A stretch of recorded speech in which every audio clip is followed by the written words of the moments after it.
سعودی عرب میں بزم شاہین کی جانب سے تقریب کا انعقاد کیا گیا جس میں بچوں کی بڑی تعداد شریک تھی جنہوں نے ملی نغمے گا کر وطن سے والہانہ محبت کا اظہار کیا۔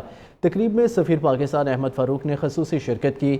اس موقع پر بچوں نے چاروں صوبوں کے علاوہ کشمیر، گلگت بلتستان کے ثقافتی رنگوں کو اجاگر کیا۔ ڈرائنگ سمیت دیگر مقابلوں میں حصہ لیا۔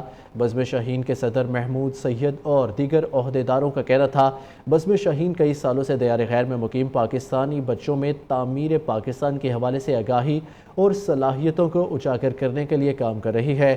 سفیر پاکستان کا کہنا تھا سعودی عرب میں مقیم بچے ہمارے روشن مستقبل کے معمار ہیں جنہوں نے مستقبل میں ملک و قوم کی ترقی اور خوشحالی میں اپنا کردار ادا کرنا ہے۔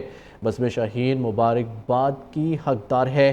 تقریب کے اختتام پر بچوں میں ایوارڈ اور سرٹیفکیٹ بھی تقسیم کیے گئے۔ دیار غیر میں پاکستانی صحافیوں کی تنظیم یورپین ایسوسی ایشن آف پاکستانی جرنلسٹ گلوبل کا قیام۔ سوئٹزرلینڈ میں پہلی کابینہ نے حلف اٹھا لیا۔ آفیشیل ویب سائٹ بھی لانچ کر دی گئی۔ یورپین ایسوسی ایشن آف پاکستانی جرنلسٹ گلوبل کی افتتاحی کانفرنس بیرون میں ہوئی۔ میزبانی پاک سوئس ایسوسی ایشن نے کی۔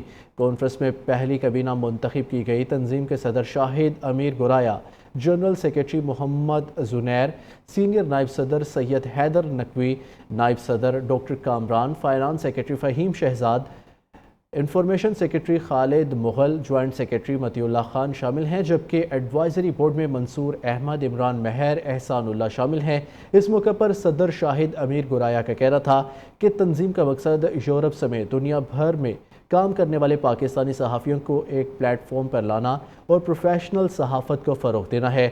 چیئرمین پاک سوئس ایسوسی ایشن رانا شہزاد رفاقت کا کہنا تھا کہ ہماری کوشش ہے کہ ہم پاکستانی کمیونٹی اور صحافیوں کو دیار غیر میں مضبوط کریں۔